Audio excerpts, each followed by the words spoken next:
Hi, my name is Jay Oza. I teach, mentor, and coach people on public speaking so that they are successful when they have to give a speech, whether it's one on one, in a small group, or in front of a large audience. I want to talk about something that confuses people. It has always confused me, and it has to do with acting. Should you be acting when you're giving a speech? The short answer is yes, you should be acting. But let me explain what I really mean by that. Because a lot of people get scared when they hear the word, oh, I have to act.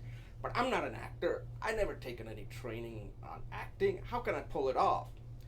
You don't have to learn acting. You have to be yourself. You're acting like yourself. So take me for an example. I'm very passionate about public speaking. The way I'm speaking here in front of a camera, there's nobody here. It's just me and the camera and whoever watches it later. I should be speaking like this one on one if you were in the room and I'm speaking to you one on one, or whether I'm speaking to a small group or in front of a large audience.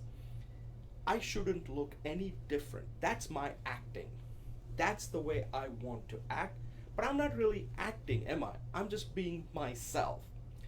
The problem that happens is that people do not know what they look like, what they sound like, or what they want to look and sound like.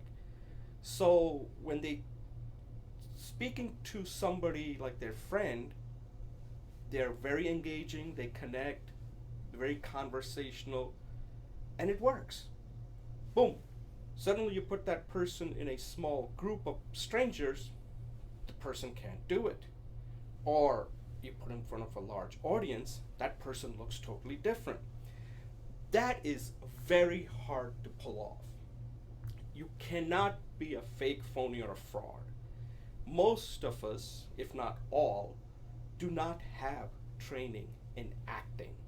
We're not professional actors. We have to be who we are, and we better be good at who we are. And the only way to really find that out is by doing what I'm doing right here, recording a video and getting a feel for how do you like to come across. That is your acting.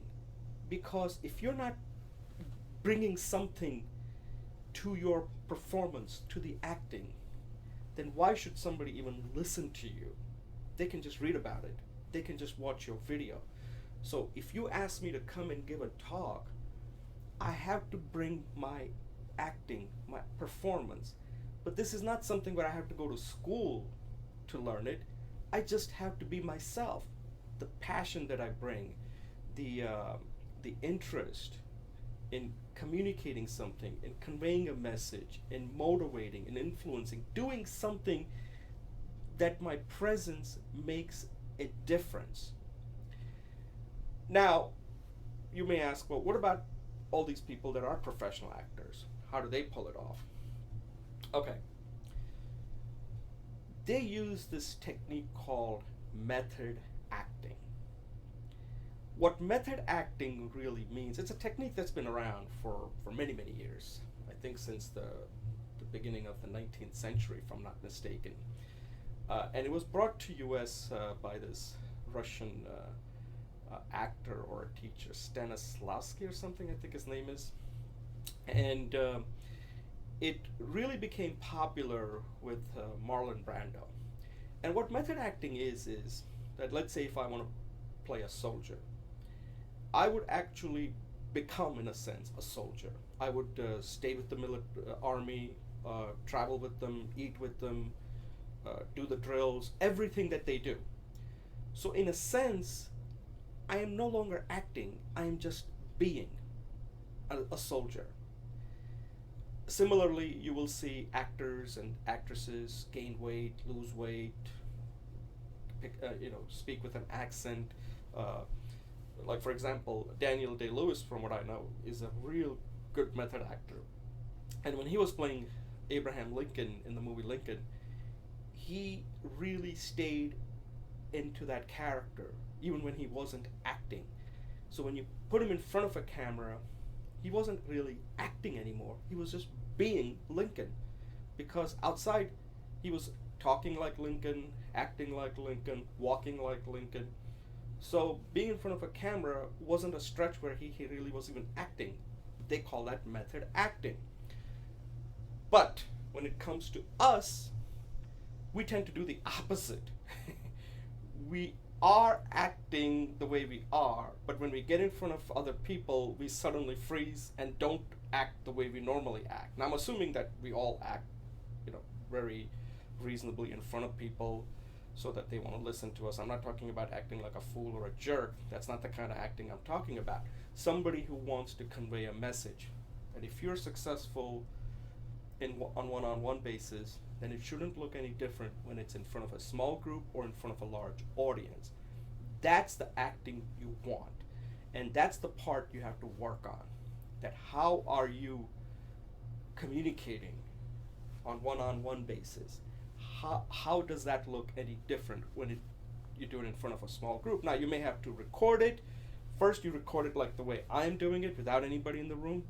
Then you do it one-on-one and see how it looks. If you can record it, that's great. In a small group, if there's an opportunity, you want to record it and then compare it.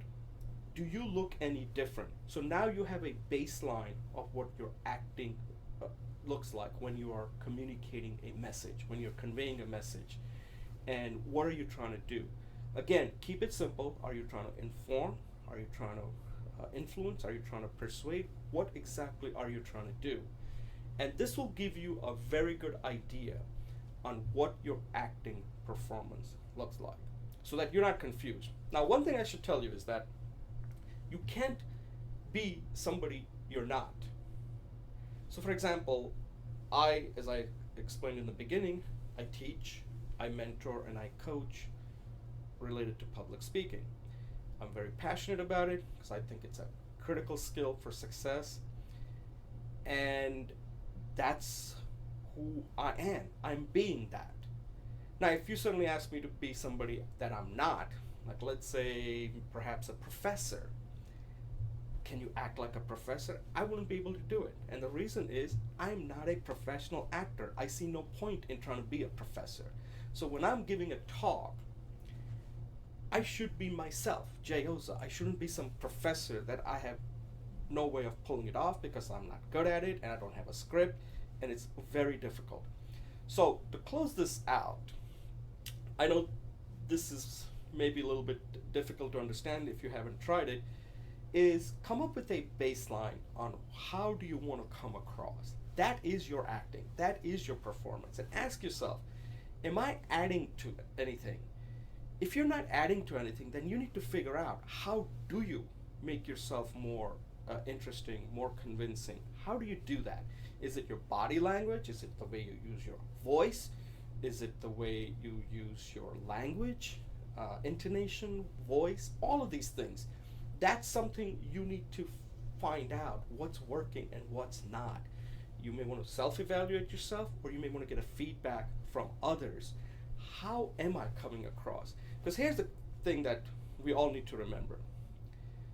When you're giving a speech, your performance is what makes a difference. The content is not going to make that much of a difference because content doesn't need you. You are using the content, just like an actor needs a script. But at the end, without the actor, the script is kind of cold. Actors make it hot. So think of yourself in a way being an actor, but in this case, you're just being yourself. And this is hard, by the way. This takes a lot of practice, and you can't just pull it off by saying, oh, I'm just going to go out and just wing it. This is not winging it. This is advanced technique, and it is something that I cover in great detail in my book that I'm currently working on, because performance is something that we all need to understand and become good at it. Otherwise, why should somebody even listen to you?